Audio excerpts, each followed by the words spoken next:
Previously on African Big Five Survival Challenge, after much hard work and much digging in the sun, the guys finally managed to find some drinkable water. The guys found some protein in the form of a colony of termites.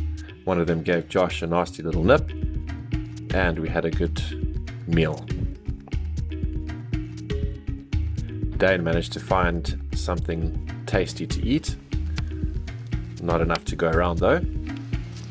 And we had a lovely encounter with a large breeding herd of buffalo. Please enjoy our fifth and final episode.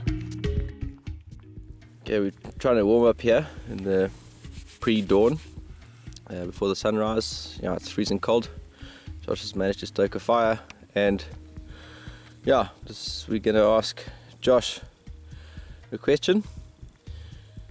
Josh, what was your biggest worry for this 4-night expedition?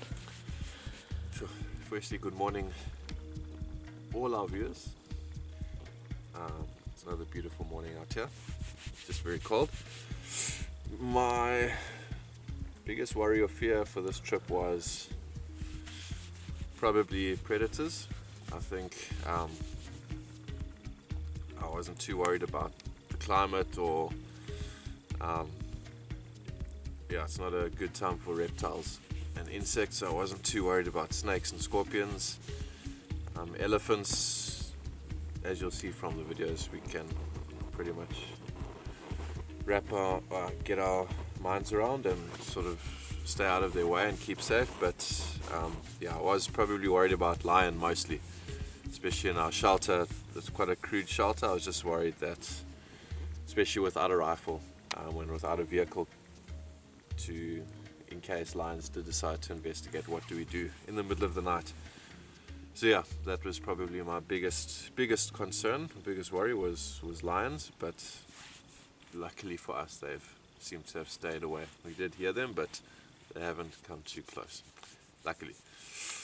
Yeah, that's about it.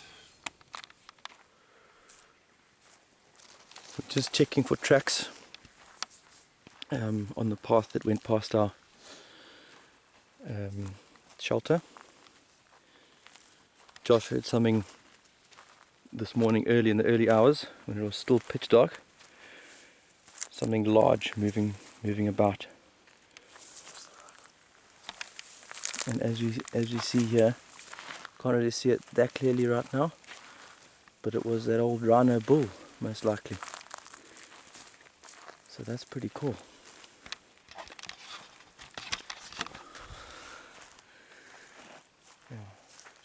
Should we try to track him? Yeah, I think so. So it was him. I knew it. Because I woke up. Huh? Shit, I knew it. Damn, I wonder if he's still about somewhere. Show them where our shelter is. Yeah, so here's the rhino tracks are just there, and the shelter is there. So it's not too far at all, probably about 30 meters. Let's go check his midden to see if there's any fresh droppings on it, just to make 100% sure that it was him.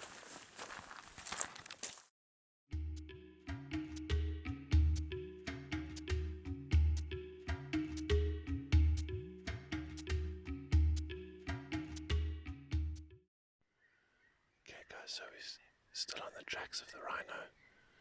Heard some Franklin's alarm calling up front. Maybe we're closer than we thought. You can see the tracks over there. We're gonna keep following. Wish us luck. Hopefully we can bring you some cool footage. Okay guys, so we're sitting in the bush now. We just stopped to listen. We lost the tracks. We followed them for quite a way. We have lost the tracks. You can see the vegetation. Very hard ground, lots of grass, so it's been a bit difficult. But we're gonna stop and listen now for a little bit. And maybe pick something up like oxpeckers or hear something. We did hear more Franklin's alarm calling in that direction. So I think after this we're going to do a big loop around. We also don't want to get too far from camp. We'll keep you posted, but it's been an exciting morning. We saw some impalas, we heard hyena, and we heard a kudu alarm calling as well, so it's been action-packed. So for the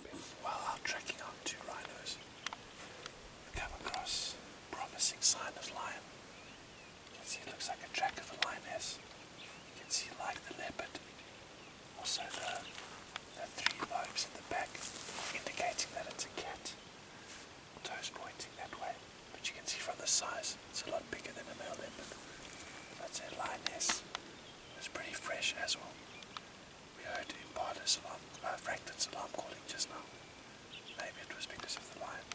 So we'll just have to tread very lightly now. Okay guys, so we've given up on our rhino expedition. We got into some pretty thick bush and we ran into some lion tracks as well of a single lioness. Very thick bush, you never know. Maybe she's got cubs squirreled away somewhere there, so we didn't want to take any chances, and we've decided we're going to cut our losses and head back to camp. But it's been an exciting morning. I hope you enjoyed the chase. That's just how it goes sometimes, and since we don't have any weapons, we are trying to survive. Wouldn't be wise putting ourselves at any unnecessary risk. The reason we track the rhinos is because they are under threat because of all the rhino poaching. It's always good when possible to just get a visual of any possible rhinos in the area so that we can let the relevant people know. So that's why we wanted to get a look at them and get some footage of them, but we tried, and it's getting to that stage now where we're pushing the boundaries a little bit if we followed them. So I think we'll call it a day as far as that goes, but it was an exciting little walk nonetheless. And then, ladies and gents, another important tree that we can use is this tree over here. Well, it's not really a tree, it's like a little bush. It's called a magic Gwari. The Latin name is the Euclea divinorum. Now, the Gwari isn't a very good tree for animals. It's not, the leaves aren't very palatable, but it has a few uses for us. So it's also commonly referred to as the toothbrush tree. So you can see why. I've broken off a little branch, chewed the end, and it makes very fine little bristles that you can either use as a toothbrush or as a paintbrush. And then also what the Latin name divinorum is derived from this tree apparently being able to divine water. So you would take a branch similar to this and walk and hold it, and then this end is supposed to bend down to where the water is. I have not tried it, and we have run out of time on this trip, but we will be sure to try it in one of our next adventures. It also is fire resistant, so you can use it to put out fires as well if it is nearby, but mostly used for a toothbrush when you're in the bush. Keep your teeth nice and clean with your leadwood toothpaste. Then also I wanted to chat to you about elephant droppings, seeing as though we've had quite a lot of elephant interaction since we've been here. They are full up in this area. As Dane mentioned earlier, the area is riddled with elephants. So I just wanted to chat to you about their droppings quickly. Obviously very big droppings. This is because elephants are non-ruminants, okay? So they don't have a very effective digestive system. So if you look at an animal like a giraffe, it's obviously a really large animal, but it's got small little droppings, and that is because a giraffe has a 4-chambered stomach and is a ruminant, so they digest a lot more effectively than elephants or rhinos, animals like that, hippos. But so that's why the droppings are so big, because elephants only digest about 60% of what they eat. The rest of it is wasted as droppings, and often they'll eat whole fruits, and you'll find a whole fruit that you can just wipe off and eat in their droppings. So you'll find a lot of birds and mongoose, squirrels coming and foraging in elephant droppings, because there's normally quite a lot of edible stuff left in there. But you can also see, yeah, quite fibrous, okay? Lots of grass in here at the moment. So in the summer months when there is lots of grass, elephants will predominantly graze, meaning they'll eat grass, but now in winter they'll mostly eat off of trees. The bark, the leaves, the roots, such things, and they push trees over to get to the roots because of the moisture in the roots. What you can use this dung for, you can see it makes a very nice kindling if you need to start a fire. If you find very dried out elephant dung, there's a lot of material in here that burns quite readily. And then you can also use it as an insect repellent. So light it and let it burn throughout the night, and it should keep most of the insects away. We don't really have that problem now in winter, but in summer insects can become a bit of a problem. And then it is also believed that you can tell the age of an elephant sometimes by looking at the droppings, because how it works with elephants is throughout their life they get six sets of teeth, and so as the first one comes up when they're weaned and they start eating, they when elephants chew, they don't chew like us, they grind their food, so they wear through their teeth. So when the first set, when they're young, is worn through, then the next bigger set pops up, and so on and so forth until they get to their 6th set. And when that set is gone, then they pretty much can't eat anymore. So elephants pretty much starve to death in their old age because they can't eat. So you'll find very old elephants will eat a lot less hardy material. There'll be a lot more grass, a lot more soft leaves.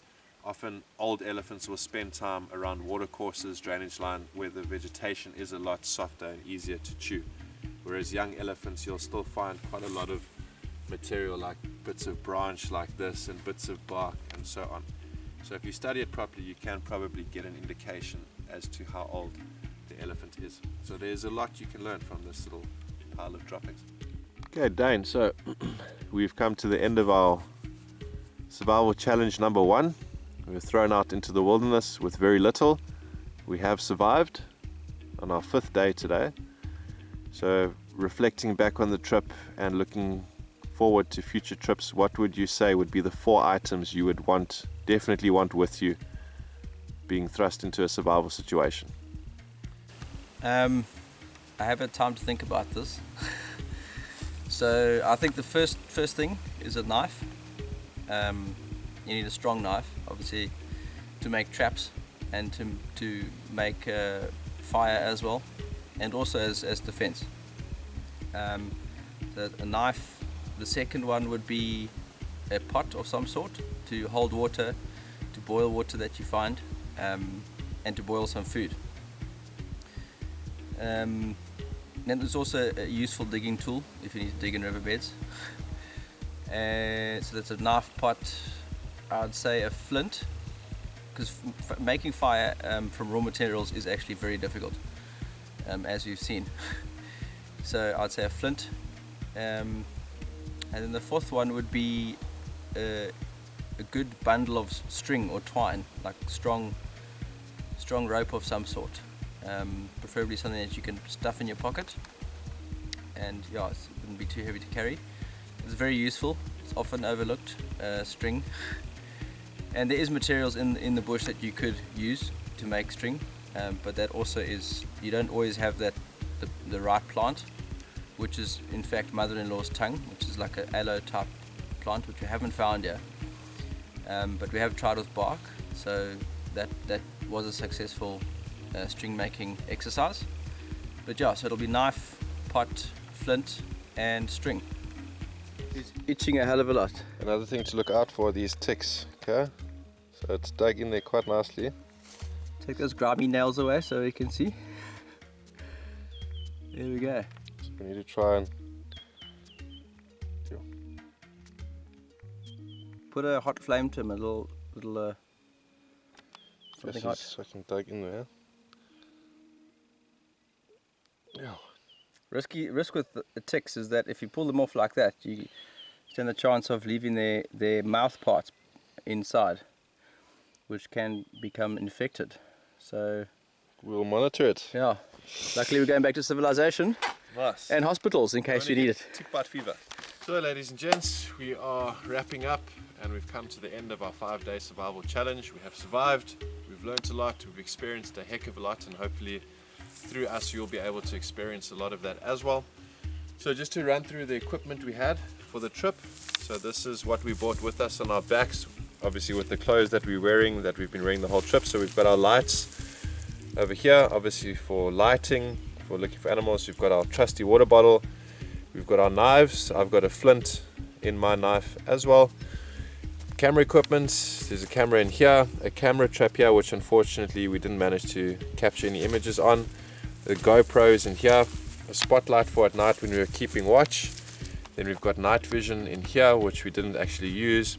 We did bring a bag of pup just in case we couldn't catch anything. Luckily we did, because up until now we haven't managed to catch anything. We have had termites, we have had spinach from the buffalo thorn, and we have found water, we have had bush willow tea. So we have managed to get a fair amount in our systems, but we just haven't been able to catch anything large, unfortunately. But you live and you learn.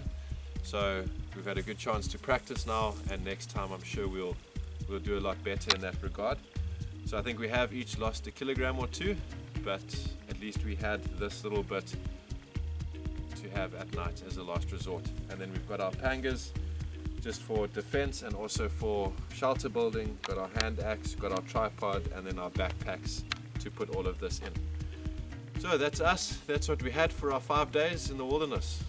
Pretty intense, feeling pretty dirty, haven't showered for 5 days. But yeah, look forward to getting back, having a shower, cutting our grimy nails, and putting a change of clothes on after 5 days. So thanks for joining, guys. And ladies and gents, from Dane and myself, we really hope that you've enjoyed our video. And just a few points we want to clarify is firstly that we are really, really lucky to have been able to do this. It's unheard of. I've grown up in the bush most of my life and I've never had really an experience like this, being totally unarmed, totally exposed in a big 5 wilderness area with animals coming close. And yeah, we're both just really grateful that we got to experience this, and it doesn't happen. I doubt we'll be able to do it like this again, but hopefully we will. And then yeah, just secondly, obviously not recommended to any of you watching this thinking that you want to go out and do what we did. Obviously it is very tough, it is hard on you, it is unsafe, it is risky. All the animals we encountered are potentially dangerous. You never know how they're going to react. Luckily we do have experience in the bush, but still, even then, you never know. And animals don't read the same books we do, so you always just have to be careful. But yeah, so not recommended to novices or anyone without the experience, but really glad you could join us on this journey. So yeah, thanks again.